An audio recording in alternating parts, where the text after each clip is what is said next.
Hoy vamos a examinar un texto breve, pero bueno, de esos que te dejan pensando días. Se titula La ayuda genuina y el ego. Y la misión, por así decirlo, es explorar una idea que de entrada puede resultar un poco incómoda. Y si ese impulso tan humano de ayudar, de querer arreglar las cosas para los demás, a veces no fuera tan puro como creemos. Los materiales que tenemos nos invitan a un cambio de perspectiva, a dejar de obsesionarnos con lo que hacemos cuando ayudamos y empezar a mirar con honestidad desde dónde lo hacemos. Que más valoramos socialmente. El texto lo hace apoyándose en la sabiduría de figuras como Osho, Krishnamurti y Ramana Maharshi para plantear una pregunta que es casi un desafío. ¿La ayuda que ofrecemos nace de una verdadera comprensión y calma interna o es en realidad una proyección de nuestros propios conflictos, de nuestros miedos, inseguridades, vamos, todo eso que no hemos resuelto? Vamos a intentar desgranar esta idea porque tiene muchas capas. Pues empecemos por la imagen central del texto, que creo que lo resume todo de una forma muy visual, muy potente. Es una metáfora de Osho. Dice que intentar ayudar a otros sin haberse entendido primero a uno mismo es como, bueno, como intentar limpiar el mundo con un trapo sucio. Uf, es buenísima. Por más que frotes y te esfuerces, lo único que consigues es esparcir tu propia suciedad. El trapo, claro, se siente útil, ¿no? Se siente ocupado, indispensable incluso. Pero la realidad es que solo está manchando más. Y lo fascinante es que el texto no deja esa suciedad como un concepto abstracto, etéreo. No, la define con una precisión casi quirúrgica. Dice que se trata de nuestro propio conflicto interior, el que no hemos examinado. Y lo desglosa en varios puntos. Dice, por ejemplo, que una herida que no hemos comprendido se convierte en un consejo no solicitado para otros. O que un miedo que no hemos afrontado se transforma en una advertencia constante a los demás. Eso es. Y nuestra propia inseguridad se disfraza de un código moral súper estricto con el que juzgamos a todo el mundo. Y hay un último punto que a mí me parece muy revelador, sobre todo hoy en día. Dice que una necesidad profunda de ser aceptados o queridos se convierte en un altruismo ostentoso. Es esa ayuda que parece una performance, ¿sabes? Totalmente. La que necesita ser vista. La que se publica en redes sociales, la ayuda como una forma de construirte una identidad de buena persona. Justo. Y el texto subraya algo que me parece crucial. Esto no se hace con mala intención. Nadie se levanta por la mañana pensando, voy a esparcir mis neuras por el mundo. Es un proceso mayormente inconsciente. Es casi como una ley física de la psique, ¿no? Proyectamos nuestro mundo interno porque es que no podemos evitarlo. Si por dentro hay un torbellino de confusión, la ayuda que ofrezcamos, por muy buenas que sean las intenciones, llevará esa confusión impregnada. Entiendo la metáfora, pero, a ver, no es un poco cínica. Quiero decir, a veces, aunque uno esté hecho un lío, puede dar un buen consejo o echar una mano. No hay que ser un maestro zen para ayudar a una persona mayor con las bolsas de la compra, por ejemplo. No corremos el riesgo de caer en una parálisis pensando que nunca estamos lo suficientemente limpios para ayudar. Esa es una objeción muy importante, y me alegro de que la saques. El texto, creo, la aborda de forma sutil.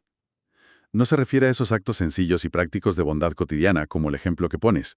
Se centra más en un tipo de ayuda más profunda, más psicológica, la de arreglar la vida del otro, la de dar consejos sobre sus relaciones, sus emociones, sus decisiones vitales. Ah, vale. Es en ese terreno donde el trapo sucio hace más daño, porque estamos intentando ordenar una casa ajena cuando la nuestra está, pues, sumida en el caos. La ayuda práctica y espontánea rara vez causa problemas. El impulso de ser el salvador de la vida de alguien, eso sí.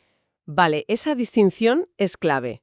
No se trata de dejar de ser amable, sino de cuestionar ese rol de salvador. Y esa idea de que es un proceso inconsciente me hace pensar, ¿por qué lo hacemos? Si no es por maldad, ¿cuál es el motor? Y me viene a la mente una frase demoledora de Krishnamurti que citan en el texto, es brutalmente honesta. Dila, porque es el corazón de la siguiente sección. La cita es, intento arreglarte porque no sé qué hacer conmigo. Es la idea de que ese impulso de mejorar al otro, de poner el foco en sus problemas, es en el fondo una maniobra de evasión. Una muy sofisticada, para no mirar nuestra propia confusión. Claro, es más fácil y más gratificante ser el experto en la vida de otro que el principiante en la propia. Y el texto analiza la consecuencia directa de esto en las relaciones. Dice que cuando esa dinámica se instala, el encuentro deja de ser entre dos personas reales y se convierte en un escenario, en una obra de teatro. Se crean roles fijos y complementarios, la persona salvadora y la persona salvada. Y una vez que esos roles se solidifican, La autenticidad muere. Se establece una dinámica de poder, aunque sea muy sutil, y está envuelta en un lenguaje de cariño y preocupación. eso se ve constantemente. Pensemos en esa amistad donde una persona siempre está en crisis y la otra siempre acude al rescate. Al principio parece un acto de generosidad pura, pero con el tiempo te das cuenta de que es un patrón estancado, ¿no? Ninguna de las dos personas está creciendo realmente. Mm, Es como un valle en el que ambos conocen los pasos, y aunque la música sea triste, siguen bailando porque les resulta familiar. Has dado en el clavo. El texto diría que eso ya no es una relación, es una transacción psicológica.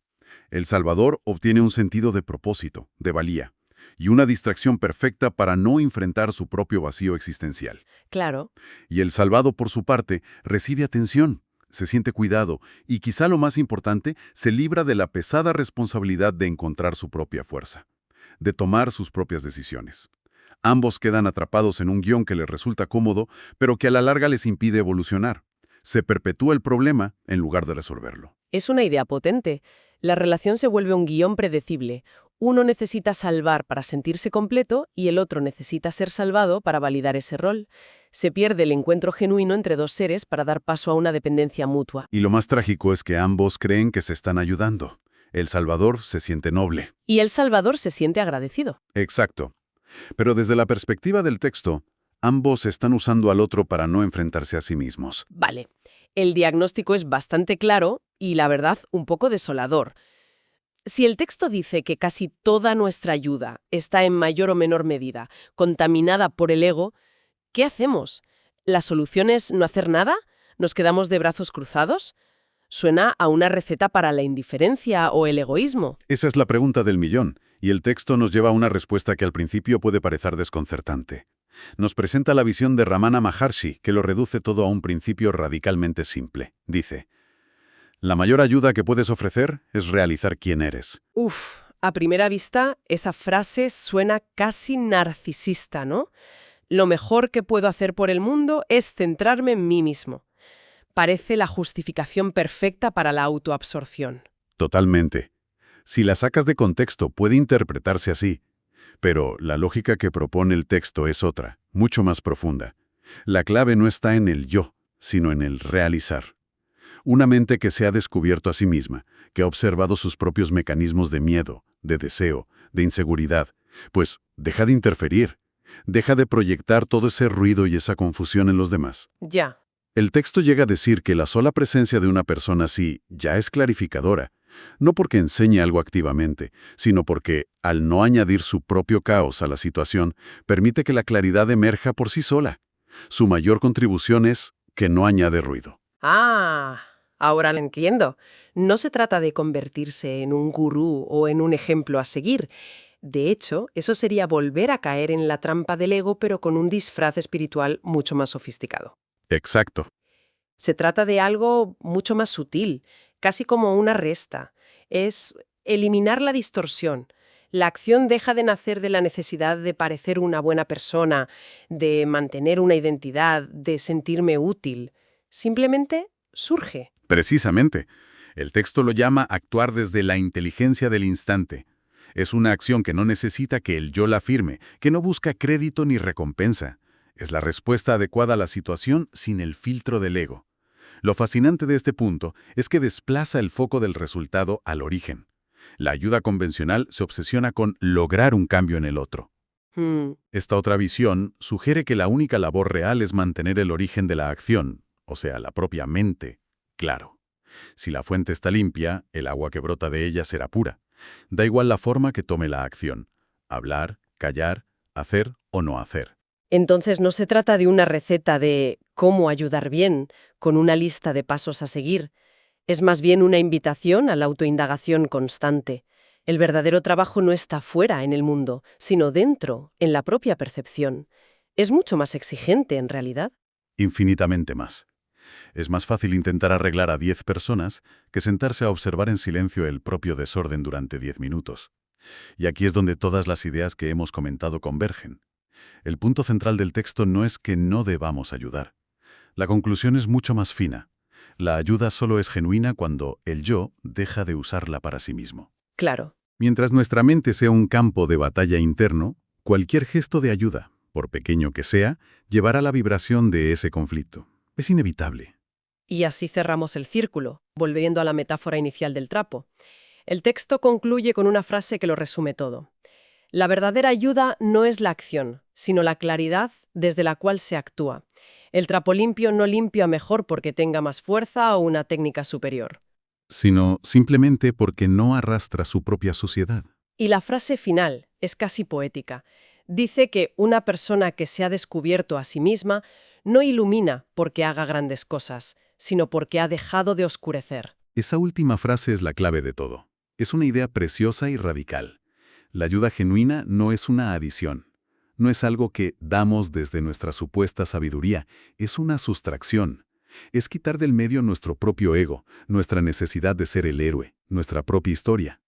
Al dejar de oscurecer con nuestras proyecciones, la luz que es inherente a la propia persona o a la situación puede manifestarse. No la creamos nosotros, simplemente dejamos de bloquearla. En resumen, este análisis nos ha llevado en un viaje. Desde la imagen tan gráfica del trapo sucio, de la ayuda egoica, pasando por la idea de ayudar como una forma de escape de nosotros mismos, hasta llegar a una concepción radicalmente distinta. La ayuda que no es un hacer, sino un ser. El gran cambio que propone es dejar de obsesionarnos con qué hacer, para empezar a prestar atención a desde dónde lo hacemos. Un cambio de foco del exterior al interior. Y eso nos deja con una reflexión final para seguir explorando por nuestra cuenta. El texto se centra principalmente en la ayuda a nivel interpersonal, ¿no? Entre dos individuos.